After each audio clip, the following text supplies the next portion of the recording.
শুরু করার আগে আপনাদের একটা প্রশ্ন করতে চাই। ওই যে সাইডে যে বাচ্চারা আছে, একটু আওয়াজ আমার কানে আসলে আমি আলোচনা করতে পারবো না, কারণ আমার ওই অভ্যাস নেই। আপনারা আর একদিন চাই থাকবেন আর আমি চোখ বুঝে টানবো, এটা সম্ভব না। আর আপনারা কেউ ডাক দিবেন না, ভলান্টিয়ার আমি। মাঠে কেউ চাইবেন না, ওরা যা করবে মাঝে মাঝে বললে দায়িত্বশীলতা পাবে, আপনারা চাইবেন না, ঠিক আছে? স্টেজে অনেক কিছু হবে, আপনারা চাইবেন একমাত্র কার দিকে? আমার দিকে। এবার আপনারা প্রথমেই বলুন, আপনারা কিছু আলোচনা শুনতে চান? চাইলে একটা প্রশ্নের উত্তর দেন। আমাদের বাড়ি কোথায়? মাদারীপুর। আমাদের বাড়ি কোথায়? মাদারীপুর। আমাদের আসল বাড়ি কোথায়? জান্নাতে। কোথায়? জান্নাতে। কিভাবে জান্নাতে? আমাদের আদি পিতা আদম এবং হাওয়া।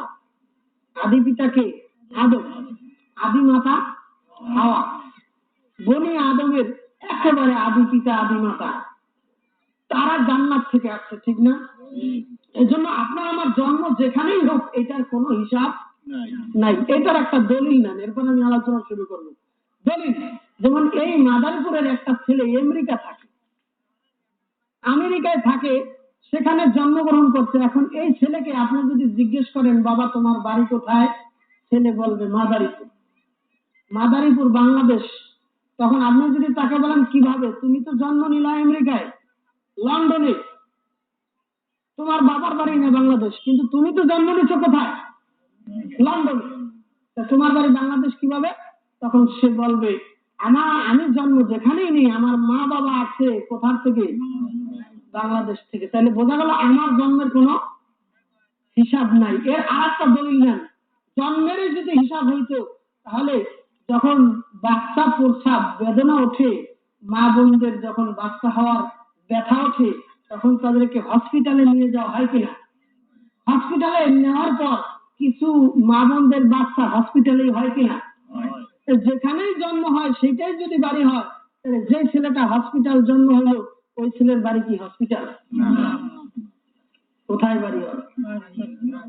গ্রামের বাড়ি। কারণ মা বাবার বাড়ি হলো হিসাব, জন্মের কোনো। আবার অনেক দেখা যায় যে নেওয়ার সময় রাস্তায় ভ্যানের মধ্যেই বাচ্চা হয়ে গেছে, গাড়ির মধ্যেই বাচ্চা হয়ে গেছে, জানেন খবর? যেখানেই জন্ম হবে সেটাই যদি বাড়ি হয়, তাহলে যেই ছেলেটা ভ্যানের উপর জন্মগ্রহণ করলো ওর বাড়ি কোথায়? ভ্যানপুর। কোথায়? ওর গ্রামের বাড়িতে।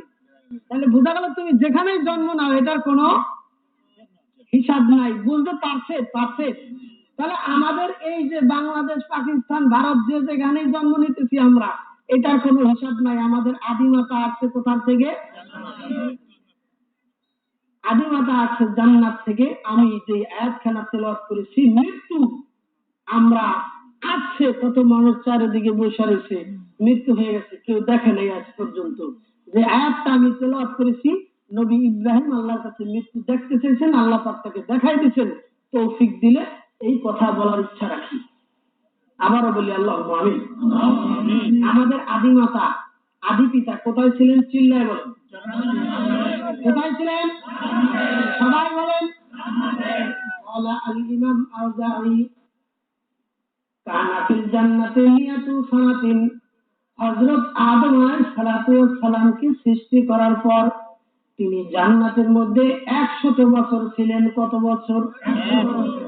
100 বছর জান্নাতের মধ্যে ছিলেন। ওয়াফি রাওয়ায়াতিন সাবউনা মিয়াতিন, সাবউনা সানাতিন। অন্য একটা রাওয়ায়াতের মধ্যে আছে হযরত আদম নবীকে সৃষ্টি করার পর তিনি জান্নাতের মধ্যে 70 বছর ছিলেন। এরপর আল্লাহ পাক একটা আয়াত নাযিল করে দিয়েছেন, ইহবিতু মিনহা জামিআ। ও আদম, তোমাকে জান্নাতের মধ্যে রেখেছিলাম, জান্নাতের মধ্যে তোমাকে সৃষ্টি করার পর তোমাকে জান্নাতের মধ্যে আমি রেখেছিলাম, আর তুমি জান্নাতে থাকতে পারবে না, বের হয়ে যাও। ক্বালা আল ইমাম হাসান বসরি বলেন, আল মুরাদু বিহাযিল আয়াতিল কারিমাতি, এই আয়াতের দ্বারা চারটা জিনিস উদ্দেশ্য। কয়টা? সবাই চিল্লায় বলেন কয়টা? চারটা জিনিস উদ্দেশ্য। আল আদম এক নম্বরে হইল হযরত আদম আলাইহিস সালাতু ওয়াস সালাম। এক নম্বরে কে? হযরত আদম আলাইহিস সালাতু ওয়াস সালাম। উনজিলাল আদম আলা উনজিলাল আদম ফি হিন্দুস্তান। হযরত আদম আলাইহিস সালাতু ওয়াস সালামকে আল্লাহ পাক জান্নাত থেকে হিন্দুস্তানের জমিনের মধ্যে পাঠাইছেন। কোথায়? হিন্দুস্তানের জমিনের মধ্যে পাঠাইছেন। ওয়াসানি মিনহা হাওয়া আলা জাবাল জুদিন। দুই নম্বর হযরত হাওয়া আলাইহিস সালাতু ওয়াস সালামকে আল্লাহ পাক জান্নাত থেকে পাঠাইছেন কোথায়? জুদি পাহাড়ের উপর। অফি রাওয়ায়াতিন উখরা বাইনা সাফা ওয়াল মারওয়া, সাফা এবং মারওয়া পাহাড়ের মাঝে। অন্য রায়াতের মধ্যে আছে ওয়াসালিসু মিনহা ইবলিস। তৃতীয় নম্বরে আল্লাহ পাক জান্নাত থেকে ইবলিসকে পাঠাইছে, ঘাড় ধইরা কান ধইরা বাইর করে দিছে। ইবলিস আর থাকতে পারবা না, জান্নাতের মধ্যে বের হয়ে যাও। জান্নাত থেকে ইবলিসকে ঘাড় ধরে বের করে দিয়েছেন। বাঈদাম মিনাল বসরা মাইলা, বসরা শহর থেকে কয়েক মাইল দূরে ইবলিসকে আল্লাহ পাক ভেড়ি ধরে জান্নাত থেকে বের করে দিয়েছেন। ওয়ারাবিউ মিনহা আল হাইয়াত।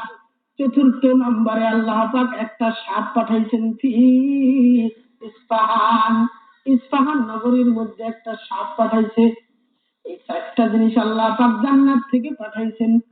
হযরত আদম নবী কোন গ্রামের জন্য নয়, শুধু মাদারীপুরের জন্য নয়, শুধু এই আদিত্যপুর গ্রামের জন্য নবী নয়, শুধু বাংলাদেশের জন্য নয়, তিনি সারা পৃথিবীর নবী ছিলেন কিনা চিল্লায় বলেন। সারা পৃথিবীর আদি আদি পিতা ছিলেন কিনা চিল্লায় বলেন। সারা পৃথিবীর মধ্যে 232টা রাষ্ট্র আছে। কতটা রাষ্ট্র? 232টা রাষ্ট্র আছে। 13 কোটি বর্গ মাইলের আয়তন।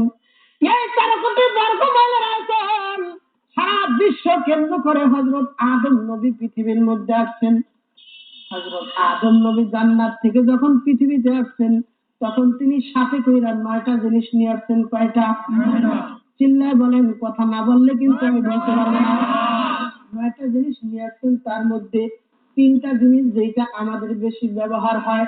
একটা হলো বেলচা, একটা কি? একটা হলো বেলচা। 2 নম্বরে কোদাল। 2 নম্বরে কি? কোদাল। 3 নম্বরে হলো হাতুড়ি, লোহা পিটায় মারে, কুইটা তার কাটা পিটায়। এটার নাম কি? হাতুড়ি। এইবার তো আপনাদের জন্য সুবিধা হইয়া গেছে, আদম নবী বেলচা কোদাল হাতুড়ি লইছে। সুতরাং বেলচা লইয়া দৌড়াও, কোদাল লইয়া দৌড়াও।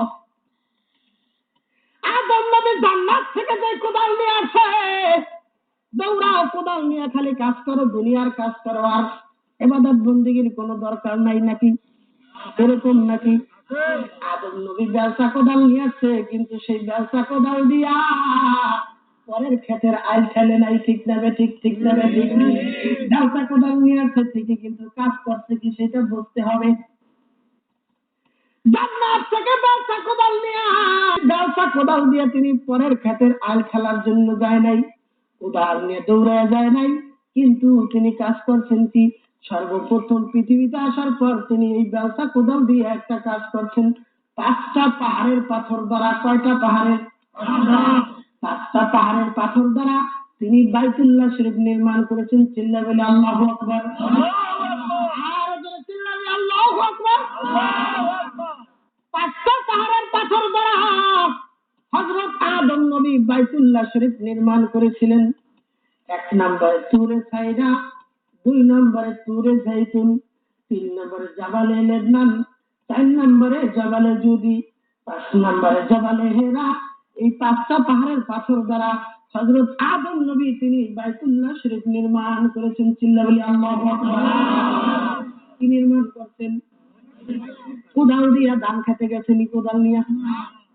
আজকে সেই কোদাল নিয়া ধান খেতে যাওয়ার জন্য কাউকে মাঠ দিয়ে ডাকন লাগে না? ডাকন লাগেনি? ডাকন লাগে? ফজরের সময় ঘুম থেকে ওঠো, হ্যালো গ্রামের কৃষকরা কারা কারা চিতইয়া কাইতইয়া খাতার তলে ঘুমাইতেছে, ওঠো, তোমাকে সূর্য উঠে গেছে, কাছে লইয়া কোদাল নিয়ে খেতে যাইতে হবে। ওঠো ওঠো, ঘুম ভাঙো, ওঠো, মুগ্ধ ঘুম ভাঙিয়া খেতে যাও, ব্যবসা কোদাল নিয়ে দৌড়াও। এরকম কোন মাইকিং করণ লাগে নাকি? মাইকিং করণ লাগে না। তারপরে রাত্র 12টা 1টা পর্যন্ত ওয়াজ নসিহত শোনে, অথবা গান শোনে, অথবা চা খায়, গল্প গুজব করে, গাঁজা খায়, অথবা তাস খেলায়, খেলাইয়া রাত্র 3টা পর্যন্ত সজাগ রয়েছে। তারপরেও সকালবেলা ঘুম থেকে উঠে খাতা বালিশ ফালাইয়া কোদাল নিয়ে দৌড়, ঠিক না ঠিক? রিক্সাওয়ালা রিক্সা নিয়ে দৌড়, কাঠিওয়ালা কাঠি নিয়ে দৌড়, কোদালওয়ালা কোদাল নিয়ে দৌড়। কাউকে মাছ দিয়ে ডাকতে হয় না, যার কোদাল তার জায়গায়, ঠিক আছে ঠিক নেবে ঠিক? রিক্সাওয়ালার রিক্সা ঠিক আছে, ব্যবসাওয়ালার ব্যবসা ঠিক আছে, সবকিছু ঠিক আছে, ঘুম থেকে উঠা দৌড়। কিন্তু উল্টা দিলে মসজিদের মুয়াজ্জিন মাইকের মধ্যে আযান দিতেছে, আল্লাহু আকবার, চিল্লায় বলি আল্লাহু আকবার।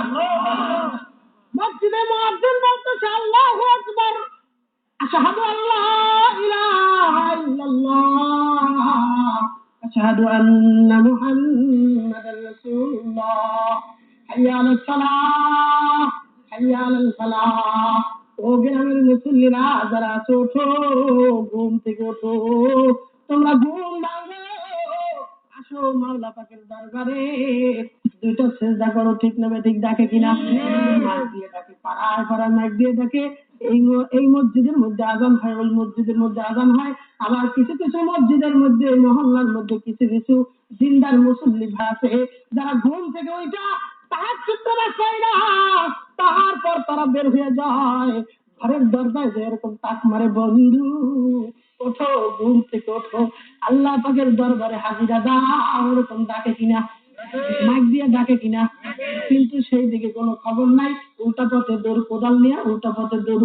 জান্নাত থেকে কোদাল নিয়ে আসে ঠিক, কিন্তু নবী গেছে একদিকে, আপনি গেছেন আর একদিকে, ঠিক না ঠিক? নবী বানাইছে বাইতুল্লাহ, আপনি গেছেন ডান খেতে। আল্লাহ কয়, আর কার কত দরকার আমি দেব, কার টাকা লাগে, কার পয়সা লাগে আমি দিব, জন্মের দেওয়া দিব, যত লাগে দিব। আল্লাহ দিতে চাই, আমরাও নিতে চাই, কিন্তু মাঝখান দিয়ে বস্তা ফাটা, বস্তার মধ্যে কিছুই পাইতেছি না। কারণ আল্লাহ কয়, বান্দা এই রাস্তা দিয়ে আয়, এদিক দিয়ে লাইন দিয়ে আমি সবাইকে দিব, আমরা বস্তা নিয়ে দৌড়াইতেছি অন্য দিক দিয়ে, ঠিক না ঠিক? অন্য দিক দিয়ে দৌড়াইতেছি। হযরত আদম নবী ব্যবসা কোদাল দিয়া 5টা পাহাড়ের পাথর দ্বারা বাইতুল্লাহ শরীফ নির্মাণ করেছিলেন। শরীফ নির্মাণ করার পর তিনি এই বাইতুল্লাহ শরীফ, এটা হলো জান্নাতের গাড়ি, চিল্লায় বলেন এটা কি? চিল্লায় বলেন এটা কি? এটা হলো জান্নাতের গাড়ি। আদম হাওয়া হইল বাবা মা। আদম হাওয়া কি? আমার সাথে কথায় যোগ দিতে হবে। এবার বলেন, বাবা মা গেছে বাড়ি, বলেন। আরে মরা মুসলমান, মুখ তালা মেরে রাখলে আমি কথা বলতে পারবো না, কথা বলতে হবে আমার সাথে। মুখ যদি বন্ধ করেন, ডুববে কোন জায়গা দিয়া? মুখ খোলেন, বলেন সবাই, বাবা মা গেছে বাড়ি, বাবা মা গেছে বাড়ি, রাইখা গেছে গাড়ি, রাইখা গেছে গাড়ি। যদি জান্নাতের বাড়িতে যাইতে হও, জান্নাতের বাড়িতে যদি তুমি যাইতে চাও, তাহলে তোমার ওই বাবা মার রেখে যাওয়া গাড়িতে চড়তে হবে, ঠিক না ঠিক? আদম নবী পৃথিবীর মধ্যে 936 বছর হায়াত পেয়েছিলেন। কত বছর? চিল্লায় বলি আল্লাহু আকবার। 936 বছর হায়াত পাওয়ার পর হযরত আদম নবীর ভারতের শ্রীলঙ্কার নূরনানি পাহাড়ের উপর তার ইন্তেকাল হয়ে যায়। হযরত আদম নবীর যখন ইন্তেকাল হয়েছিল, তখন হযরত আদম নবীর গর্ভে হযরত আদম নবীর সন্তানের সংখ্যা ছিল পৃথিবীর মধ্যে, হযরত আদম নবীর 40,000 সন্তান ছিল। আর ওদের চিল্লায় বলেন সুবহানাল্লাহ। কত হাজার সন্তান ছিল? এইবার আপনারা প্রশ্ন করবেন, একটা মানুষের 40,000 সন্তান কিভাবে হয়? গাঁজাখড়ি কথা এই ডিজিটাল যুগে চলবে না, ঠিক না ঠিক? চলবে না, চলবে না। এই যে মুরব্বীর বয়স কত? বেশি হয়তো 60-70 বছর হবে, কিন্তু এই বয়সে তিনি নাতি পুতি দেখছে কিনা? এই বয়সের লোকের পুতি দেখে কিনা? দেখে, পুতি দেখে। তাইলে ইনি যদি 60 বছর বয়স পেয়ে পুতি দেখতে পারে, তাহলে হযরত আদম নবী বয়স পাইছে কত? 936 বছর হায়াত পাইছে। তিনি তো নাতি পুতি খুতি লুটি সুতি হুটি মুটি আরো কত কিছু, সবকিছু দেখছে কিনা? 936 বছর তিনি হায়াত পাইছেন। তিনি এতগুলা এই সমস্ত পুরুষগুলা দেখছে কিনা? এতগুলো মানুষে তারা প্রতি বছর একটা একটা সন্তান দিছে। আমাদের তো বর্তমান দেশের আইন হয়েছে, আগে ছিল ঘরে বাইরে দুইটা, এখন হয়েছে একটা। এখন হয়েছে কয়টা? ভারতের মোদী সরকার কয়দিন আগে শুনছি ওই বেচারায় আইন করছে, কমসে কম যত বড় দুর্বল মহিলা হও কমসে কম 10টা সন্তান দিতে হবে। কয়টা?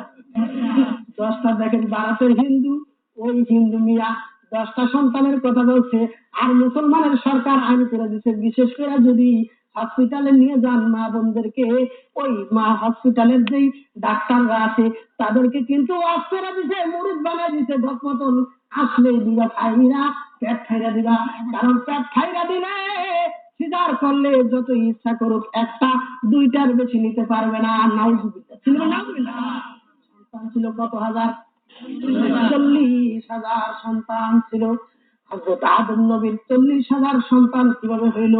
হযরত আদম নবীর সরাসরি মা হাওয়ার গর্ভে 42টা স্থানে, 46টা স্থানে, কয়টা স্থানে? 46টা স্থানে হযরত মা হাওয়ার সরাসরি পেটে 142 জন ছেলে সন্তান জন্ম হয়েছিল। চিল্লায়ে বলে আল্লাহু আকবার। এতগুলো সন্তানের মা বাবা হইল। হযরত আদম নবী যখন ইন্তেকাল হয়েছেন তখন তার 40,000 সন্তান ছিল। এই হযরত আদম নবী জান্নাতে চলে গেছে, জান্নাতের বাড়ি আমাদের এই ছেলে সন্তানের জন্য রাইখা গেছে। সেই বাড়িতে যাওয়ার জন্য গাড়ি কি রাইখা গেছে? আমি বলছি বাবা মা গেছে কোথায়? রাইখা গেছে কি? এইবার যদি বাবার বাড়িতে যাইতে হয়, বাবার যেই গাড়ি রাইখা গেছে সময় থাকতে ওঠো কাটো টিকিট, ঠিক না ঠিক? উল্টা গাড়িতে চললে নাচতে নাচতে কাপড় খুললে কাম হবে না। নাচতে নাচতে কাপড় খুইলা হাত খুলইয়া মরা ছাড়া আর কোনো উপায় থাকবে না, ঠিক না ঠিক? আপনি যাইবেন ঢাকায়, এখন আপনি বরিশালের গাড়িতে যদি ওঠেন, বরিশালের গাড়িতে উঠা এরপর জিকির করতেছেন ঢাকা ঢাকা ঢাকা, হইয়া যাইবেন ফাঁকা, ঠিক না ঠিক?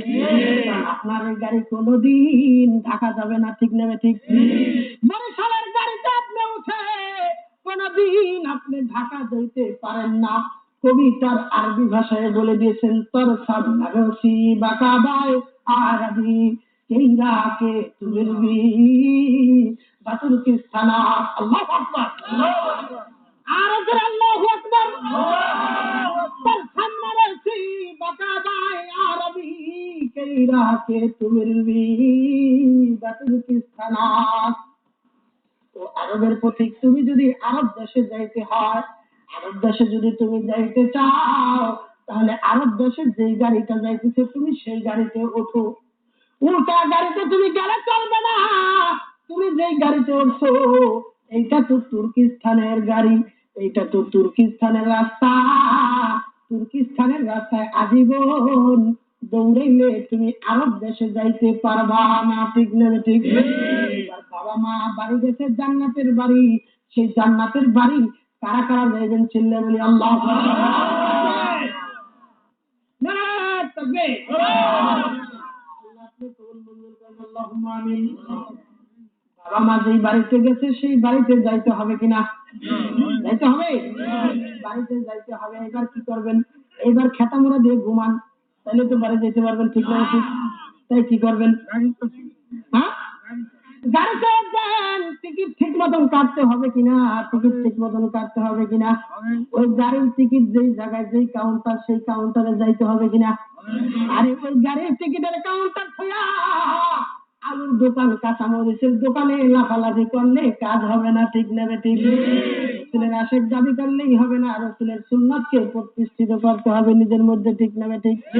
তার সামনে রসি বাঁকা বাহে আরবি এই রাহাকে তুমি বাতুল কিস্তানা, কোনদিন তুমি পুষতে পারবা না।